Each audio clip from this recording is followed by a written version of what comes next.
이 시간 하나님께서 우리에게 주시는 말씀은 요한복음 20장 11절부터 18절까지 말씀입니다. 요한복음 20장 11절부터 18절까지 말씀입니다. 신약성경 183면입니다. 제가 말씀을 봉독해 드리겠습니다. 마리아는 무덤 밖에 서서 울고 있더니 울면서 구부려 무덤 안을 들여다보니 흰옷 입은 두 천사가 예수의 시체니었던 곳에 하나는 머리에 편에 하나는 발편에 앉았더라. 천사들이 이르되 여자여 어찌하여 우느냐. 이르되 사람들이 내 주님을 옮겨다가 어디 두었는지 내가 알지 못함이니이다. 이 말을 하고 뒤로 돌이켜 예수께서 서 계신 것을 보았으나 예수이신 줄은 알지 못하더라. 예수께서 이르시되 여자여 어찌하여 울며 누구를 찾느냐 하시니 마리아는 그가 동산지기인 줄 알고 이르되 주여 당신이 옮겼거든 어디 두었는지 내게 이르소서. 그리하면 내가 가져가리이다. 예수께서 마리아야 하시거늘 마리아가 돌이켜 히브리 말로 라보니 하니 이는 선생님이라는 말이라. 예수께서 이르시되 나를 붙들지 말라. 내가 아직 아버지께로 올라가지 아니하였노라. 너는 내 형제들에게 가서 이르되 내가 내 아버지 곧 너희 아버지 내 하나님 곧 너희 하나님께로 올라간다 하라 하시니 막달라 마리아가 가서 제자들에게 내가 주를 보았다 하고 또 주께서 자기에게 이렇게 말씀하셨다 이르니라. 아멘. 오늘 말씀을 생각하면서 따라하겠습니다. 부활의 주님을 믿으며 부활의 전달자가 되겠습니다. 아멘. 예수님의 부활은 기독교의 중요한 존재 이유이기도 합니다. 이 부활 신앙 때문에 우리는 어떤 절망과 어려움 속에서도 믿음이 흔들리지 않고 소망의 미래를 향해서 나아갈 수가 있게 되는 것입니다. 하지만 이 부활 신앙은 초기 그리스도인들에게는 너무나 믿기지 않는 엄청난 사건이었습니다. 오늘 본문의 주인공이 막달라 마리아에게도 마찬가지였습니다. 마리아는 예수님께서 억울하게 죽임을 당하신 후에 제대로 향유를 바르고 세마포를 입히고 염을 성의 있게 하지 못했을 뿐만 아니라 안식일을 지킨다는 이유로 부랴부랴 장사를 지낸 것에 너무나 안타깝고 서운한 마음이 있었습니다. 그래서 막달라 마리아는 이른 새벽에 제일 먼저 예수님의 무덤을 찾게 되었습니다. 막달라 마리아는 한때 7 귀신이 들렸고 창녀의 신분이었습니다. 그러던 마리아는 예수님을 만나서 병도 고침받고 전혀 새로운 사람으로 살게 되었습니다. 그래서 마리아는 누구보다도 예수님을 열심히 따라다니면서 예수님을 받들어 섬겼고 예수님의 교훈과 행하신 일들을 보면서 예수님을 진심으로 존경하고 사랑하였습니다. 하지만 마리아는 예수님을 하나님의 아들이요 메시아 구세주라고 확실히 그때까지는 믿지는 않았습니다. 부활 이전까지는. 마리아는 예수님께서 메시아이든 아니든 상관이 없었습니다. 마리아에게 있어서 예수님은 존경의 대상이요 자기의 모든 사랑을 바칠 그런 대상으로 충분했습니다. 아무도 알아주지 않던 자신을 품어주셨던 예수님, 막달라 마리아에게는 희망이요 삶의 기쁨 그 자체였던 것입니다. 그런데 예수님께서 불현듯 십자가에 돌아가신 것입니다. 마리아에게 있어서 이 사실은 너무나 큰 충격이 아닐 수 없었습니다. 마리아의 모든 희망이 사라져 버렸고 삶의 기쁨이 없어져 버린 것 같았습니다. 그런데다가 새벽에 무덤에 찾아가 보니까 무덤 문은 열려 있고 예수님의 시체가 없어져 있는 것입니다. 마리아는 그대로 빈 무덤을 바라보면서 하염없이 넋을 놓고 울고 또 울고 그렇게 있었습니다. 본문에서 막달라 마리아의 신앙이 온전한 부활의 신앙의 단계에 이르는 것을 볼 수가 있는데요. 우리의 부활 신앙이 어떤 수준의 단계에 있는지를 살펴보면서 은혜 받는 시간이 되시기 바랍니다. 먼저 마리아는 첫 번째로 우는 단계, 껍데기 신앙의 단계에서 주님을 만나고자 하는 것을 볼 수가 있습니다. 마리아는 무덤 밖에 서서 울다가 무덤을 들여다봅니다. 11절에 보니까 마리아는 그 안을 들여다보니까 그 천사가 있었습니다. 12절에 보니까 천사가 좌우편에 앉아있는 것을 보았습니다. 13절에 그 천사들이 또 묻습니다. 왜 울고 있느냐? 마리아가 대답합니다. 누군가가 내 사랑하는 예수님의 시신을 가져갔는데 어디로 가져갔는지를 알 수가 없어서 지금 울고 있다고 고백하고 있습니다. 막달라 마리아가 왜 이렇게 슬피 울고 있을까요? 그 이유를 알기 위해서는 막달라 마리아가 예수님을 만나게 된 그 과정을 보면 더 잘 알 수가 있습니다. 막달라 마리아가 예수님을 만나게 된 것은 예수님에게 병 고침을 갖고 장녀인 자기를 차별하지 않고 사랑으로 품어주었기 때문입니다. 이때부터 막달라 마리아는 무조건 예수님을 맹목적으로 따라다니며 예수님을 사랑했던 것을 볼 수가 있습니다. 물론 우리는 예수를 믿으면서 병 고침도 받고 문제 해결도 받고 때로는 도덕적인 선을 행하고 마음의 수양도 함으로써 그 예수 믿는 충족감을 가지는 것도 있습니다. 이런 외형적인 요소들이 결국 나쁜 것은 아닙니다. 그러나 그것은 어디까지나 복음의 본질을 감싸고 있는 껍데기인 것입니다. 여러분 영덕에 가면 뭐가 있어요? 대게가 있잖아요, 그죠? 영덕 대게 먹으러 간다 하면은 껍데기 먹는 거 아니잖아요, 그죠? 그 속살을 먹어야 되는 거예요. 마찬가지로 우리가 부활 신앙에 이르려면은 껍데기들을 다 벗겨내고 복음의 핵심을 받아들이는 것이 중요합니다. 부활의 신앙에 이르면은 인간적인 껍데기를 벗겨내고 복음의 핵심을 받아들이는 것인데요. 십자가에 달리신 예수님을 진심으로 영접해야, 진심으로 만나야 진정한 복음의 신앙, 이 부활의 신앙에 이를 수가 있습니다. 단지 병고침의 기적을 체험하고 세상적인 축복과 인간적인 욕망이 충족되어지는 이것에 머물러 있다면 껍데기 신앙에 머물러 있는 것과 같은 것입니다.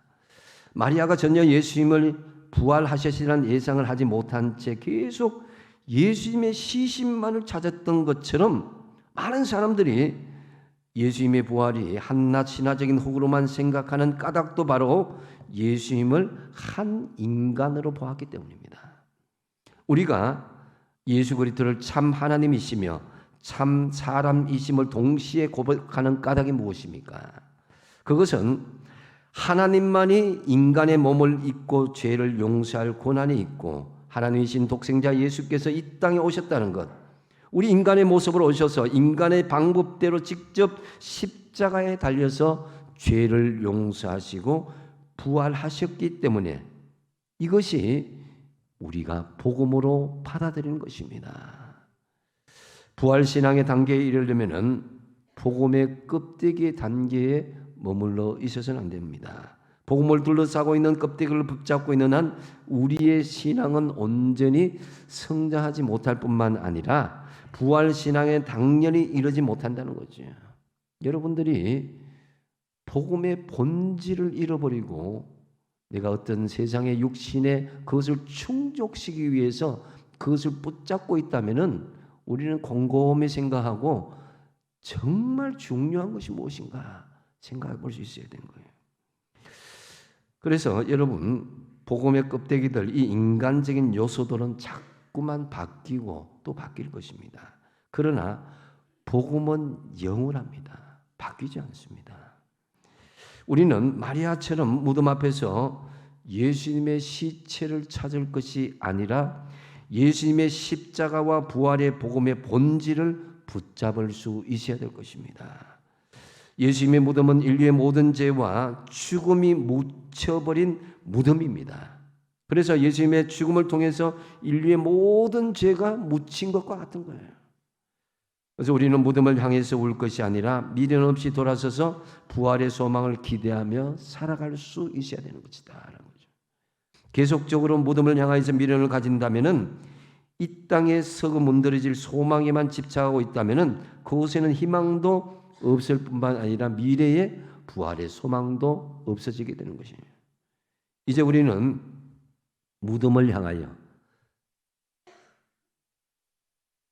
곧 없어질 유한한 인생의 무덤을 향하여 소망을 가지는 그것을 내려놓고 그 울음을 그치고 부활하신 예수님을 향해서 소망을 가지시기 바랍니다. 그래서 시체만을 찾고 있는 그 외형적인 껍데기, 이 막달라 마리아가 과거에 집착하고 나에게 함께 하시고 나의 인간적인 충족을 채워주시고 내가 사람들에게 인정을 받고 하는 이런 것들, 그래서 자신의 어떤 기적적인 체험이나 물질적인 축복이나 자신의 목적을 채워진 외형적인 껍데기, 이제는 내려놓을 수 있어야 된다는 거죠. 복음의 본질을 붙잡고 부활신앙으로 승리하시기 바랍니다. 마리아는 두 번째 단계로 예수님의 시신을 내가 가져가리이다 하는 그런 인간적인 의로움의 단계에 이르는 것을 볼 수가 있습니다.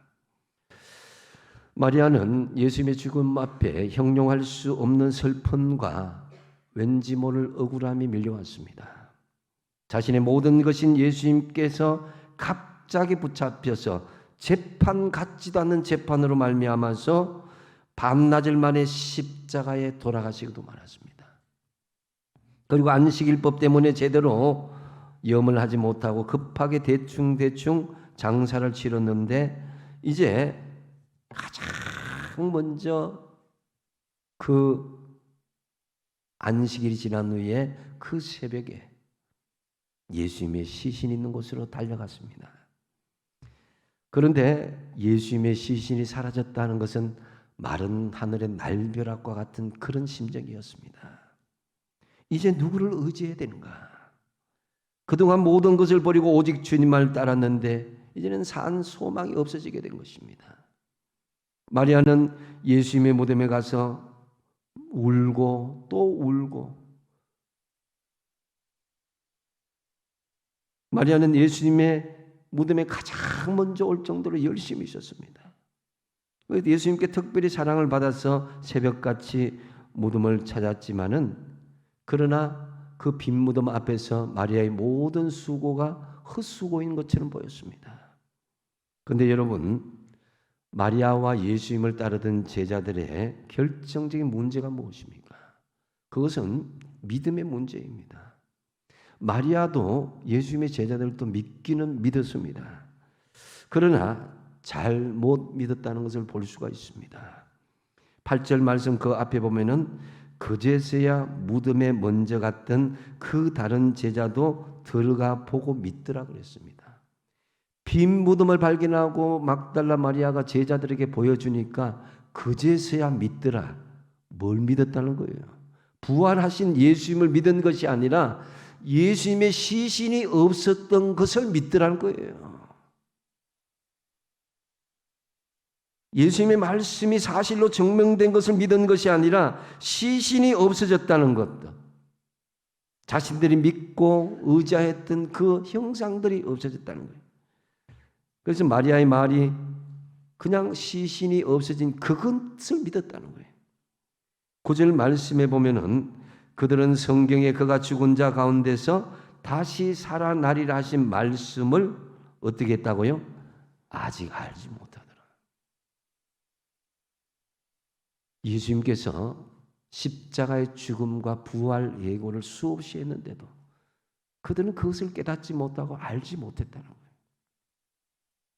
믿어야 할 것이 분명히 따로 있었는데 그들은 엉뚱한 것, 예수님이 결국 시신이 없어지고 이거 뭐 어쩔 수 없구나 하는, 돌아가셨구나 하는 그런 마음의 절망감이 더 차게 되는 것입니다. 그래서 그들은 부활해설이라는 그런 믿음을 가지기보다는 시신이 없어졌다는 이것에 더 절망했다는 거죠. 그래서 여러분, 새벽같이 뛰어간 열심도 있었고 또 정말 주님 앞에 모든 것을 아낌없이 바칠 준비가 되어 있었는데 그 열심이 무엇을 위한 열심이었는가? 그것은 부활하신 주님을 쫓아가는 것이 아니라 이 생에 그것을 위해서 쫓아가고 자신의 의로 예수님을 쫓아가는 것을 볼 수가 있습니다. 14절 말씀에 이 말을 하고 뒤로 돌이켜 예수님께서 서 계신 것을 보았으나 예수님이신 줄을 알았더라 몰랐더라? 알지 못했더라. 여러분, 믿어도 우리는 제대로 믿어야 됩니다. 어떤 사람들은 예수를 믿어도 돌을 닦는 것처럼 믿는 사람이 있습니다. 종교 활동으로 그냥 믿는 사람들도 있고, 공로주의로 내가 착한 일을 하고 선한 일을 하고 인간적인 의로움으로 예수 믿는 사람들이 있습니다. 또 어떤 사람은 예배만 열심히 참석하고 기도하고 찬송하고 섬기고 돕고 하는, 남들이 하는 것만 하면 내가 다 할 일을 했다고 생각하는 분들도 있습니다. 아무런 감동이나 깨달음 없이 그저 인간적인 의로움으로 그렇게 믿는 것이 문제인 것입니다. 이런 사람들은 내가 이 정도 믿음 생활하면 괜찮다 하고 스스로 위로를 합니다. 부활하신 예수님을 진정으로 만나기 전에 마리아는 이런 공로주의, 인간적인 의로움의 단계에 머물러 있었음을 볼 수가 있습니다. 그것이 15절 말씀에 더 구체적으로 확인할 수 있습니다. 그래서 예수님이 묻습니다. 여자여 어찌하여 울며 누구를 찾느냐, 이렇게 이야기하니까 마리아는 예수님께서 동산직인 줄로 착각했다 그러잖아요. 그죠? 그래서 뭐라고 그럽니까? 당신이 그 시체를 옮겼으면 어디 두었는지 내게 좀 알려달라고, 그리하면 내가 가져가리이다 그랬습니다. 내가 예수님의 시체를 가져가리이다. 내가 예수님을 책임져 주겠다. 주님 좀 가만히 계십시오. 이거 어디서 본 말씀 같지 않습니까? 그렇습니다. 바로 베드로의 신앙 고백 위에 취한 베드로의 행동과 너무 유사합니다. 베드로는 주는 그리스도시요 살아계신 하나님의 아들이십니다라고 예수님의 칭찬을 받고 난 뒤에 예수님께서 뭐라고 그럽니까? 처음으로 이야기합니다. 내가 이제 십자가의 죽음을 당하고 3일 만에 부활하겠다. 그런데 베드로의 반응은 아주 의외의 반응입니다. 마태복음 16장 22절 같이 한번 읽어보겠습니다. 시작. 베드로가 예수를 붙들고 항변하여 이르되 주여 그리 마옵소서, 이 일이 결코 죽게 미치지 아니하리이다. 아멘. 이 항변한다는 말은 헬라어로 에피티마우라고 그래요. 이 말은 꾸짖다, 책망하다는 거예요. 베드로 주의가 뭔데 예수님 마음대로 꾸짖고 책망하고 이래라 저래라 할 수 있는 거예요. 베드로는 주님을 바라보고 주님의 뜻을 생각한 것이 아니라 인간의 의로운 생각을 먼저 앞세웠습니다. 막달라 마리아도 마찬가지입니다. 내가 다 해야 되는데, 내가 그 시신을 치워야 되는데 하는 그런 마음들이 있었습니다. 혹 우리가 주님을 따른다고 하면서 베드로처럼 막달라 마리아처럼 내 생각을 앞세우고 내 뜻을 앞세우는 부분은 없는지, 예수님 향하여서 주님 따라오십시오, 이런 식의 신앙생활은 곤란하다는 거예요. 하나님, 내 뜻은 이렇습니다. 내가 교회에서 이런 일도 하고 저런 일도 하고 이렇게 봉사하고 섬기고 헌신적으로 많은 일을 했으니까 주님 내 뜻대로 내 생각대로 꼭 이루어 주셔야 됩니다. 심지어는 내 뜻대로 해주지 않으면 저 교회에 나오지 않겠습니다 라고 자신의 공로를 말하고 인간의 의로움을 드러낸다면 그것이야말로 내가 가져가리이다, 인간의 의로움의 단계에 머물러 있는 그런 수준이라 할 수 있습니다. 부활신앙에 이르려면 이런 인간적인 어떤 공로로 이룰 수는 없습니다. 여러분, 인간적인 의로움의 단계에서 부활신앙으로 성숙하시기 바랍니다. 그리고 마리아는 세 번째 단계로 예수님을 만나고 영접의 단계에 이르는 것을 볼 수가 있습니다. 16절 말씀에 예수께서 마리아야 하시거늘 마리아가 돌이켜 히브리 말로 라보니 하니 이는 선생님이라 하는 말이라 그랬습니다. 마리아야 그러지만 지금 주님께서는 지금도 여러분의 이름을 부르고 있습니다. 성령으로 말씀으로 여러분의 이름을 부르고 있고 그것을 깨우쳐 주고자 하는 그런 역사가 지금도 있음을 믿으시기 바랍니다. 그래서 마리아야 부르시는 예수님의 음성을 들었을 때에 이 막달라 마리아는 부활의 주님을 그제서야 알아볼 수가 있었습니다. 요한복음 10장 27절에 내 양은 내 음성을 들으며 나는 그들을 알며 그들은 나를 따른다고 그랬습니다. 우리는 주님의 양과 같은 존재인 거죠. 주일마다 수요일마다 새벽마다 개인의 기도 제단마다 부르시는 주님의 음성을 들으시기 바랍니다. 생활 속에서 여러분의 삶의 현장에서 주님의 음성에 민감할 수 있어야 되는 거예요. 부활하신 주님이 여러분을 향해서 계속해서 말씀하시는 거예요. 여러분 교회 와서 설교하는 제 모습만 보고 가지 마십시오. 예배를 보고만 가지 마십시오. 예배를 진심으로 하나님께 드리시기 바랍니다. 예배의 주인공은 우리 주님이십니다. 예배를 통해서 주님을 만나고자 힘쓰고 여러분 한 사람 한 사람에게 주시는 하나님의 음성 듣기를 힘쓰시기 바랍니다.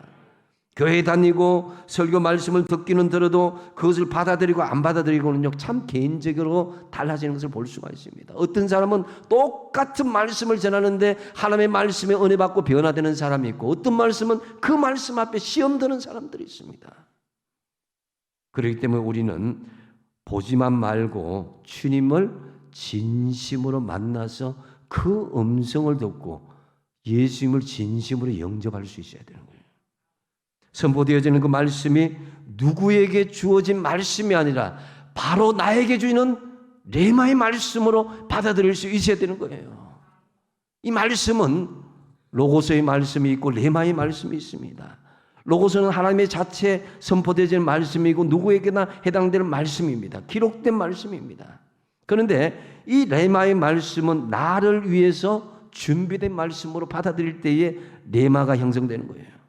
마리아는 이전에 예수님을 만났지만은 부활에 대한 확신이 없었습니다. 단지 예수님이 좋았습니다. 자신의 모든 문제를 해결해 주셨기 때문에. 7 귀신 들려서 도무지 사회적으로 활동할 수 없는 상태에서 귀신을 쫓아보내 주셨고 장애인 자신을 차별하지 않고 그대로 사랑으로 받아주셨습니다. 그래서 자신의 전 재산인 옥합을 깨뜨려서 주님 앞에 모든 것을 드릴 수 있었습니다. 하지만 이때까지만 해도 마리아는 주님을 따르기는 했지만은 부활 신앙의 온전한 단계에 이르지 못했습니다. 왜?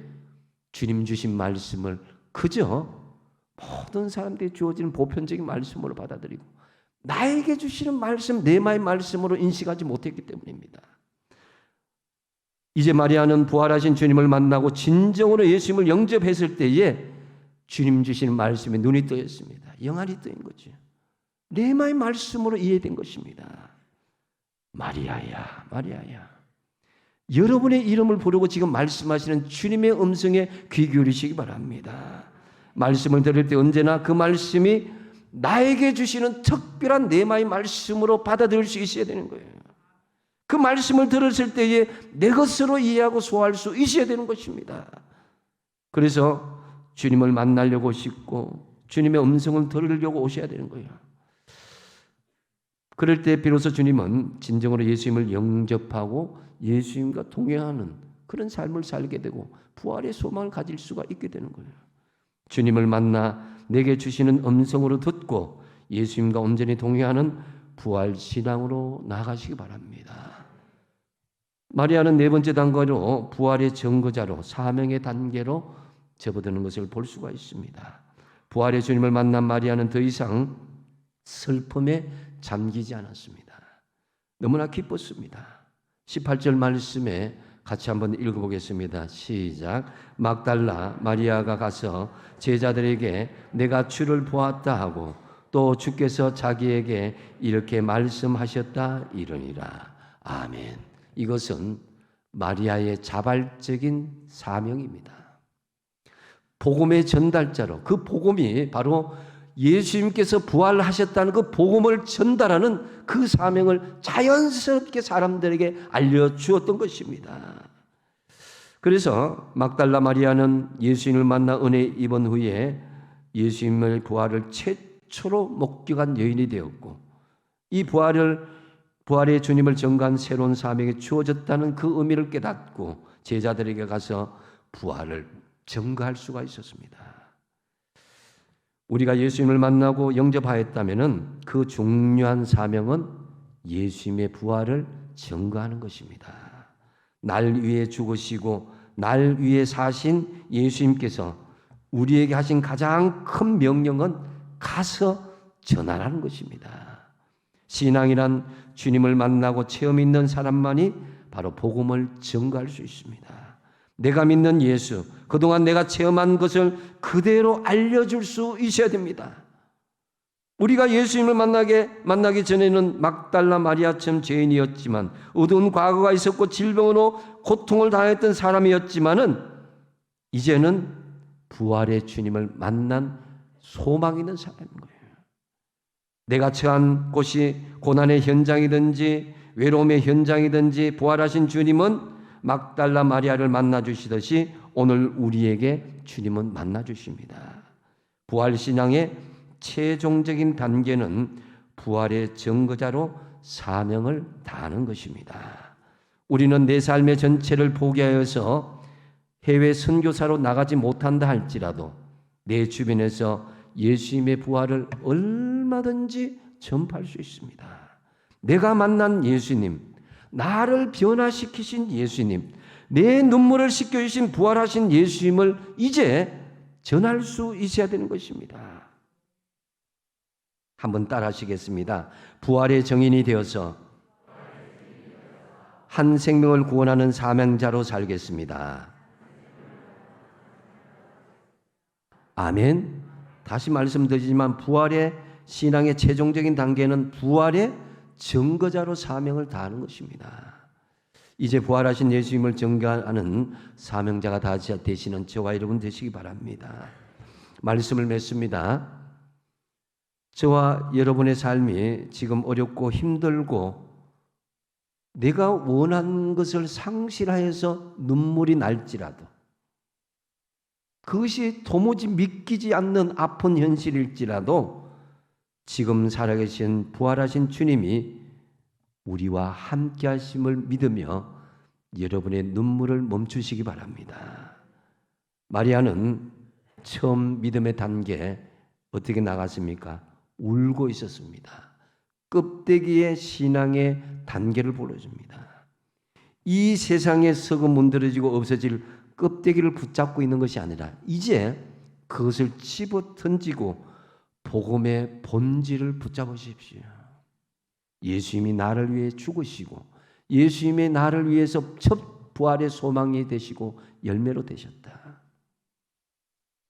그 다음에 두 번째로 내가 가져가라이다. 인간적인 의로움 단계에서 조금 올라서십시오.